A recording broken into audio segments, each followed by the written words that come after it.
अत्यंत कर्मकुशलाः कर्मतत्पराः भवन्ति। यदा तेषां भाषणमासीत् तदानीं तस्य पृष्ठभागे लिखितमासीत् योग फॉर हार्मोनी एंड पीस। योगः सद्भावनिमित्तं वर्तते, योगः शान्तिनिमित्तं वर्तते। अतएव इयं या भारतीय परंपरा वर्तते, अस्याः भारतीय परंपरायाः प्रमुखांगभूता भवन्ति अष्टांग योगाः। अतएव तेषां परिपालनेन, तेषां आचरणेन, तेषां तत्र परिपालनेन अस्माकं समेषामपि स्वास्थ्यं समीचीनं भवति, चित्तमपि सुस्थं भवति, सुस्थिरे चित्ते एव सर्व उन्नतिः साधयितुं शक्यते इति। इदानीम् अवसरः वर्तते सम्माननस्य। तत्र अस्माकं मध्ये तत्र विराजन्ते Indian tourism corporation development corporation इत्यस्य अध्यक्षाः अस्माकं प्रियाः संबित पात्र महोदयाः। भवन्तः जानन्ति तत्र भगवान् तत्र गीतायां वक्ति योगः कर्मसु कौशलमिति। बुद्धियुक्तो जहातिह उभे सुकृत दुष्कृते तस्माद् योगाय युज्यस्व योगः कर्मसु कौशलम्। चित्तवृत्ति निरोधः योगः इति भगवता पतञ्जलिना योगस्य तावत् लक्षणमभाति। चित्तवृत्तीनां निरोधः कथं वा भवितुमर्हति? चित्तवृत्तयः काः भवन्ति? याः पञ्च चित्तवृत्तयः भवन्ति तासां निरोधस्य उपायः सर्वमपि तत्र वर्तते। तत्र भगवान् वक्ति कर्मसु कौशलमेव योगः। यदा कर्मसु कुशलता आगच्छति तदानीमेव चित्तस्य वृत्तयः सुस्थिराः भवन्ति, चञ्चलयुक्ताः न भवन्ति। तदानीमेव शुद्धचित्त सम्पन्नः कश्चित् सर्वमपि साधयितुं शक्यते। तादृशाः स्थिरचित्तयुक्ताः, स्थिरचित्तमतयः, स्थिरबुद्धयः डॉक्टर संबित पात्र महोदयाः भवन्ति। अत्र अस्माकम् अत्र सभायाम् उपस्थिताः वर्तन्ते। तान् अहं सविनयं सम्प्रार्थये उद्बोधनेन अस्मान् अनुगृह्णन्ति। धन्यवाद। जय जगन्नाथ। मंच उपरे उपस्थित आम समस्तंकर वरेण्य आमर कुलपति माननीय नीलकंठपति जी, मंच उपरे माननीय खगेश्वर मिश्र, माननीय प्रियजित महापात्र, रघुनाथ साहू बाबू, आलोक कुमार स्वाई बाबू, सभागार रे समस्त छात्र वृंद और समस्त आचार्य वृंद, नेतृवृंद मध्य एठी अछंती, समस्त को बहु बहु प्रणाम। मते कुहाई एठी अनेक आमर अध्यापक अध्यापिका ओडिशा बाहर मध्य उपस्थित अछंती, अनेक छात्र मध्य ओडिशा बाहर को आछंती। से माने बोधुए ओडिया बुझी पारिबे नाही, आपण हिंदी रे कहिले से माने बुझी पारिबे। मैं मिला के बोलूंगा, हिंदी भी बोलूंगा, ओडिया भी बोलूंगा, ताकि दोनों ही समझ सके। आज मुख्यतः जोगर विषय रखा है। आज मुख्यतः योग के विषय में बोलने के लिए मुझे कहा गया। मुझे एक चिट्ठी भेजा गया था जिसमें कहा गया था संस्कृत महाविद्यालय में आपको मिस्टिकल पावर्स, जो ऑकल्ट और मिस्टिकल पावर्स होते हैं, रहस्यमयी शक्तियों के विषय में आपको बोलना है। एकम शत विप्रा बहुधा वदंती, सत्य एक है, विद्वान जन उसे बहुत नाम से पुकारते हैं। और सत्य क्या है? सुख ही इच्छा, द्वितीय इच्छा नास्ति। एक ही इच्छा है इस ब्रह्मांड में और वह है सुख। द्वितीय इच्छा नहीं, कोई दूसरी इच्छा नहीं। चाहे पशु पक्षी हो, चाहे सजीव हो, चाहे निर्जीव हो। वैसे अद्भुत है सनातन। सनातन में सजीव और निर्जीव, लिविंग और नॉन लिविंग, इन दोनों के बीच में किसी प्रकार की पार्थक्यता नहीं है। ब्रह्म सजीव में भी है और निर्जीव में भी।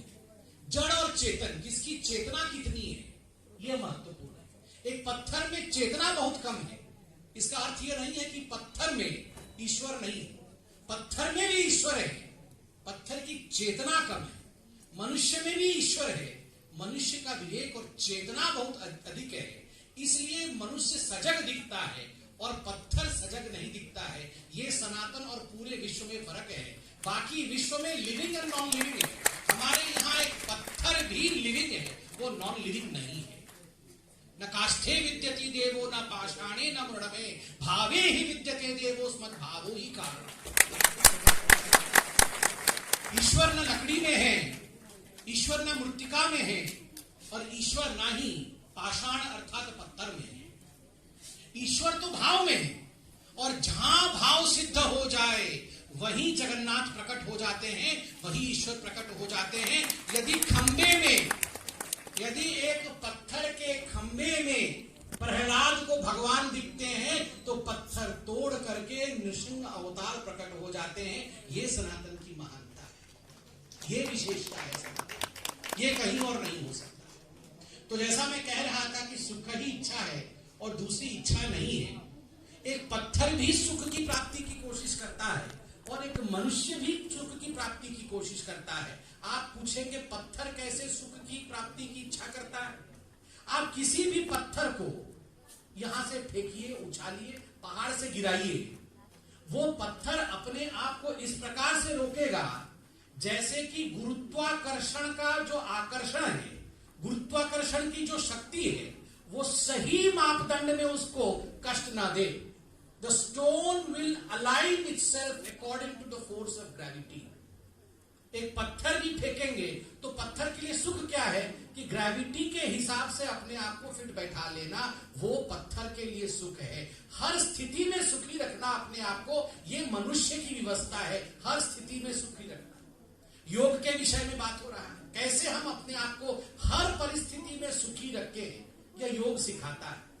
किंतु दुखद है कि योग के विषय में भाषण अनेक हम करते हैं और जो करना चाहिए वो नहीं करते हैं, योग नहीं करते हैं। और आज जब मैं ब्लू फ्लैग बीच पे योग कर रहा था, ये तो धन्यवाद है नरेंद्र मोदी जी का, उनने हम सबको एक तरह से जागरूक भी किया है और एक तरह से विवश भी किया है कि आपको योग करना है, आपको योग अपनाना है यदि आप सुख चाहते हैं। तो आज जब मैं योग कर रहा था, मैं सबको देख रहा था, खुद को भी महसूस कर रहा था। कभी पैर उठ ही नहीं रहा था, तो कभी ये पूरी शरीर घूम ही नहीं रहा है, तो हाथ यहाँ पैर छू नहीं पा रहा है। तो उस समय, जिस समय आप अभी कुक्कुटासन करेंगे, पवन मुक्तासन करेंगे, तो ठुड्डी अभी आपके कोहनियों के साथ आपको ठुड्डी को छूना है, आपके नीज के साथ, तो ठुड्डी तो ऊपर जा ही नहीं रही है, नीज ठुड्डियों के पास आ ही नहीं रही है। उस समय केवल एक ही संकल्प हो रहा था, कल से हर दिन करूंगा, कल से हर दिन करूंगा। अगले साल जब योग दिवस आएगा तो थोड़ा फिट होना चाहिए, मगर ये कल किसी के जीवन में आता ही नहीं। ये कल सिर्फ आज आया। आज हाथ पैर जब छू नहीं रहे थे, अब हम झुक के नीचे छुएंगे, सूर्य नमस्कार करेंगे, तो किसी का घुटने तक ही पैर जा रहा है, हाथ जा रहा है, तो किसी का नीचे तक जा ही नहीं रहा है। और वो बगल वाला को देख रहा है कि इसका क्या हो रहा है, मेरी तो हालत बहुत खराब है, इसकी हालत कितनी अच्छी है। अच्छा, किसी का ये तो फिट है, मैं फिट नहीं हूं। तो संकल्प मन के अंदर कल से करना है। देखिए, हम लोगों की उम्र तो बहुत हो गई है, मगर यहाँ जो युवावस्था में छात्र और छात्रियां बैठी हैं, आपके पास एक बहुत बड़ा मौका है। आपके भाग्य का विषय है कि हमारे देश के प्रधानमंत्री नरेंद्र मोदी जी ने योग को बढ़ाया है। आपण मानक पाई एटा बहुत बड़ उपलब्धि हबो जदि आपण माने एबे ठीक समय रे प्रशिक्षित हेबे, योग को निज जीवन रो गोटे अहम हिस्सा बनैबे, योग को निजर प्रतिदिन रो दैनंदिन जीवन रो गोटे आपण अंग बनैबे, ताहाले मन रखंतु आपनकर बॉडी एबे फ्लेक्सिबल अछंती, आपण एबे पारिबे। You can turn this into a habit and tomorrow you will not face the same problem that we are facing. आज आमे जहा हमको जो कष्ट होची से कष्ट आपन को हबनी, आपन एबे टू फिट थिबे। एंड मु आपन को कहूची, मैं बताता हूं आपको, यदि आप योग को अभी से अपने जीवन का हिस्सा बनाएंगे, आज से 10, 20, 30 साल बाद आप अपने आप को धन्यवाद दीजिएगा कि चलो जीवन में कुछ मैंने अच्छा किया है, तो मैंने अपने लिए योग को स्थान दिया है अपने जीवन। You will never regret. बालस्ताव क्रीड़ा शक्तः, तरुणस्ताव तरुणी शक्तः, वृद्धस्ताव चिंता मग्न, परमे ब्रह्मणि कोपि न सकता, भज गोविंदम गोविंदम भज मूढ़। ये जीवन की कितनी बड़ी सच्चाई है। देखिए, जब हम बालस्ताव, जब छोटे छोटे बच्चे होते हैं, हमारे जीवन का एक ही ध्येय होता है। एक छोटे बच्चे का एक ही ध्येय होता है, बालस्ताव क्रीडासक्तः, खिलौना मिल जाए। वो देखो ये हाथी है, ये घोड़े का खिलौना है। खिलौने के साथ आसक्ति, छोटे छोटे खिलौनों को पाने के लिए वो बच्चा घंटों रोता है। उसे लगता है ये खिलौना ही उसका ब्रह्मांड है। उसे लगता है ये खिलौना उसे मिल जाएगा तो उसका जीवन धन्य हो जाएगा, उसे सब कुछ मिल जाएगा। वो खिलौने के लिए लड़ता है। बालस्ताव क्रीडासक्तः, खेलना और खिलौने के लिए लड़ता है। तरुणस्ताव तरुणीसक्तः, जब हम तरुण अर्थात युवावस्था में होते हैं, जीवन में एक ही उद्देश्य होता है, प्रेम। किस प्रकार से हमें बॉयफ्रेंड गर्लफ्रेंड जिसको आजकल बोलते हैं ना, तरुणस्ताव तरुणीसक्तः, केवल और केवल प्रेम प्रसंग में हम व्यस्त रहते हैं कि किस प्रकार से विवाह हो जाए, किस प्रकार संसार बस जाए, किस प्रकार से मेरा घर बन जाए। केवल इसी में 24 घंटे की हमारी चिंता होती है। वृद्धस्ताव चिंतामग्न, और जैसे ही वृद्ध हो जाते हैं तो चिंतामग्न हो जाते हैं। अब बच्चों का क्या होगा, पीएफ का क्या होगा, इंश्योरेंस का क्या होगा, घर कैसे बनेगा, इस प्रकार की चिंताओं में। मगर परमे ब्रह्मणि कोपि न शक्ता, कोई भी परम ब्रह्म में शक्त नहीं है, आसक्त नहीं है। जो मूल से ही, आरंभ से ही परम ब्रह्म के लिए आसक्त रहेगा, उसे कभी दुख स्पर्श नहीं कर पाएगा। भज गोविंदम भज गोविंदम, गोविंदम भज मूढ़मते, इसलिए मूर्ख मना गोविंद भजो। ये गोविंद भजना इतना आसान नहीं है। ये जिस प्रकार से योग करना एक दिन में आसान नहीं है, ठीक उसी प्रकार जीवन में गोविंद भजना अर्थात योग करना आसान नहीं है। तो इसको आसान सनातन ने बनाया है। कैसे बना करके, मैं वो रूल्स बता करके और उसको समझा करके अपने वक्तव्य को अंत करूंगा। कलयुग में भी यह संभव है कि हम गोविंद को अपने दैनंदिन जीवन में स्थापित कर सकते हैं, बिना जाने स्थापित कर सकते हैं। कुछ नियम मान करने होंगे, कुछ नियम आपको उसको उसी के हिसाब से चलना होगा। क्या है ये? आप सभी जानते हैं कि कलयुग में पंचदेव पूजनीय है। 5 ऐसे देव हैं जो कलयुग में पूजनीय है। कौन है? प्रथम सूर्य है, दूसरे कौन है? गणेश है, तीसरी कौन है? मां है, दुर्गा है, चौथे कौन है? शिव है, महादेव है, पांचवे कौन है? कृष्ण है, वासुदेव है। ये पंचदेव कलयुग में पूजनीय है। अगर हम इन पंचदेवों की पूजा कलयुग में करें तो हमें मुक्ति मिलेगा, हमें मोक्ष मिलेगा। ये सनातन कहती है। क्यों कहती है? इससे योग का क्या लेना देना है और जीवन कैसे हमारा आच्छादित होगा इन पंचदेवों को पूजा करने से, ये मैं आपको समझाता हूं। कितना वैज्ञानिकरण है सनातन में, आप समझिए। पंचदेव में पहले देव कौन है? सूर्य देव पहले देव, प्रथम देव सूर्य। सूर्य किससे प्रसन्न होते हैं? सूर्य अर्घ्य से प्रसन्न होते हैं। अगर आप ब्रह्म मुहूर्त में सूर्य को अर्घ्य प्रदान करते हैं तो सूर्य अर्घ्य से प्रसन्न होते हैं। ब्रह्म मुहूर्त क्या होता है? 2 मुहूर्त सूर्योदय से पहले ब्रह्म मुहूर्त होता है। 2 मुहूर्त का 16 मिनट, एक मुहूर्त शायद 16 मिनट का होता है, तो 2 मुहूर्त 28 मिनट वो सूर्योदय से पहले ब्रह्म मुहूर्त है। तो ब्रह्म मुहूर्त में जो व्यक्ति सूर्य की तरफ अर्घ देता है, सूर्य की तरफ मुख करके, वो व्यक्ति के प्रति सूर्य सदैव प्रसन्न रहता है। इसके पीछे वैज्ञानिक कारण क्या हो सकता है? आप सोचिए, जो व्यक्ति सुबह 4:30 बजे उठेगा, स्नान इत्यादि करके, धूप इत्यादि करके सूर्य को अर्घ देगा, क्या वो व्यक्ति 12 बजे रात तक जग सकता है क्या? उसे जल्दी बिस्तर में जाना पड़ेगा, जल्दी उसे शयन लाभ करना पड़ेगा, अर्थात 8-9 बजे उसे सोना पड़ेगा। जो व्यक्ति 8-9 बजे सोएगा वो अपना रात्रि भोजन सूर्यास्त से पहले करेगा, उसके बाद 8-9 बजे वो सो जाएगा ताकि 4 बजे उठ करके तैयार होके वो सूर्य भगवान को अर्घ दे सके। और जब आप जल्दी खाते हैं, सूर्यास्त से पहले जल्दी सोते हैं, और जो व्यक्ति जल्दी रात को सोता है वो व्यसनों से भी, कई व्यसनों से मुक्त रहता है। मदिरा पान इत्यादि इत्यादि वो नहीं हो पाएगा, क्योंकि 8 बजे सो जाता है, तभी आपको जल्दी उठना है। तो ये जो व्यक्ति रोज early to bed and early to rise makes a man healthy, wealthy and wise, ये जो कहा गया है, ये सनातन में अनादिकाल से कहा गया है। Early to bed and early to rise, वही सूर्य को अर्घ दे सकेगा। सूर्य डिसिप्लिन के देवता हैं, अनुशासन। सूर्य मतलब अनुशासन, समय पे अस्त होना, समय पे उगना। इसलिए जो व्यक्ति अनुशासित है, जो व्यक्ति अनुशासित है, सूर्य उसको आशीर्वाद करते हैं, सूर्य उस पर प्रसन्न रहते हैं। तो योग का पहला सोपान है, वैसे अष्टांग योग का तो वो यम नियम इत्यादि है, किंतु प्रथम सोपान बहुत सिंपल से समझना है, वो है अनुशासन, डिसिप्लिन।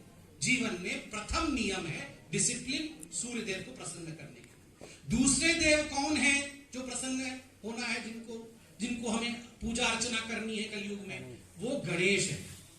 गणेश किससे प्रसन्न होते हैं? समर्पण से प्रसन्न होते हैं। कुछ भी कार्य करने से पहले हमें गणेश को समर्पित करना है। शुक्लाम वरदर कह के हमें गणेश को समर्पित करना है कि हे गणेश, ये जो भी मैं कर रहा हूं, ये मैं नहीं कर रहा हूं, ये तुम कर रहे हो, और ये तुम्हारे ही श्री चरण में इसे समर्पित करता हूं। इसलिए जो अच्छा है, जो बुरा है, उसका कर्मफल तुम्हारा है, मेरा कुछ नहीं। जो व्यक्ति इतना भाव के साथ कोई काम करता है, हमारे जीवन में सबसे बड़ा डर क्या रहता है? हमारे जीवन में सबसे बड़ा डर क्या रहता है? क्या होगा? मैं ये काम करूंगा, मेरा क्या होगा? मैं ये नौकरी करूंगा, मेरा क्या होगा? मैं बीमार हो जाऊंगा, मेरा क्या होगा? जब आपने हर कुछ गणेश को समर्पित कर दिया, when you have surrendered everything to the Lord, और सरेंडर के भाव के साथ आप काम करते हैं, गीता में भी भगवान ने यही कहा, कुछ फल की चिंता मत करो, तुम सिर्फ मुझ में सरेंडर हो जाओ, बाकी चिंता मैं करूंगा। इसलिए सरेंडर, अनुशासन सूर्य, सरेंडर गणेश, समर्पण गणेश। सो पहला नियम है अनुशासन, दूसरा नियम है आपको समर्पित हो जाना है। कोई भी काम आपका नहीं है, वो ईश्वर का काम है, यह सोच के सरेंडर। तीसरा देव कौन है जिनको हमें आराध्य मानना है? वह है मां दुर्गा। सर्वमंगल मांगल्ये शिवे सर्वार्थ साधिके शरण्ये त्र्यंबके गौरी नारायणी नमस्ते। दुर्गा किससे प्रसन्न होती है? दुर्गा प्रसन्न होती है उच्चारण से, योग से। उच्चारण, जिसका उच्चारण क्लिष्ट है, जिसका श्वास लेने की प्रक्रिया क्लिष्ट है, दुर्गा उससे प्रसन्न होती है। अर्थात जो योगी है, याद रखिए, उच्चारण उसी का स्पष्ट होगा जिसके पास योग की विद्या है। यदि सांस लेने की प्रक्रिया ठीक नहीं है तो उच्चारण कभी भी क्लिष्ट नहीं हो सकता है। इसलिए दुर्गा मंत्रों से प्रसन्न होती है और मंत्रों के क्लिष्ट उच्चारण से प्रसन्न होती है, चंडी पाठ से प्रसन्न होती है, और चंडी पाठ में जब भाव हो तभी दुर्गा प्रकट होती है। इसलिए दुर्गा प्रसन्न होती है योग से, जिस योग के विषय में आज हम चर्चा कर रहे हैं। पहला अनुशासन, दूसरा हो गया आपका समर्पण, तीसरा हो गया आपका हठ योग। आपको हठ योग करना है, अर्थात आपको अपने आप को स्वस्थ रखना है ताकि सही उच्चारण से दुर्गा प्रसन्न हो। चौथे देव कौन है जिनको हमें आराध्य मानना है? वो महादेव हैं।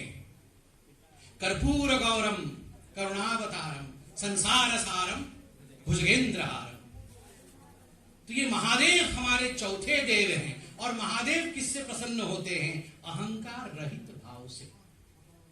अगर आप में सारे गुण हैं, आपके पास अनुशासन हो सकता है, आपके पास समर्पण हो सकता है, आपके पास उच्चारण हो सकता है, आप परम ज्ञानी और परम योगी हो सकते हैं, मगर अगर आपके पास इन सबके होते हुए आपके पास अहंकार है तो आप रावण हो सकते हैं, राम कभी नहीं हो सकते। रावण के पास ये सारे गुण मौजूद थे। वो अनुशासित था, वो समर्पित था, वो ज्ञानी था, गुणी था, बुद्धिमान था और योगी था। इसके बावजूद वो रावण था क्योंकि उसमें अहंकार था। इसलिए अहंकार रहित भाव, इन सब गुणों के बावजूद भी मेरा कुछ नहीं है, मैं कुछ नहीं हूं, और अहंकार कभी, मैं विधायक नहीं, मैं सांसद नहीं, मैं कुलपति नहीं, मैं कुछ भी नहीं, मैं केवल छात्र हूं इस ब्रह्मांड में। इस भाव के साथ अगर चलेंगे तो महादेव प्राप्त होंगे। इसलिए चौथे देव महादेव हैं। और अंतिम और पांचवें देव कौन है? वो हम सबके प्रिय कृष्ण हैं, सबके प्रिय वासुदेव हैं। आकाशं पतितं तोयं यदा गच्छति सागरम सर्वदेव नमस्कारम केशवम प्रति गच्छति। जैसे आकाश से वर्षा का पानी कहीं भी क्यों ना गिरे, अंततो गत्वा उसे समुद्र में जाकर ही मिलना है, ठीक उसी प्रकार नमस्कार हम किसी को भी क्यों ना करें, अंततो गत्वा उस नमस्कार को जगन्नाथ जी के पाद में ही जाना है। जगन्नाथ जी के, विष्णु जी के, कृष्ण जी के, वासुदेव, माधव और गोपाल के पास ही जाना है। इसलिए वो पंचम देव है, वो अंतिम देव है, जिनके प्रसन्न होने से सब प्रसन्न हो जाएगा।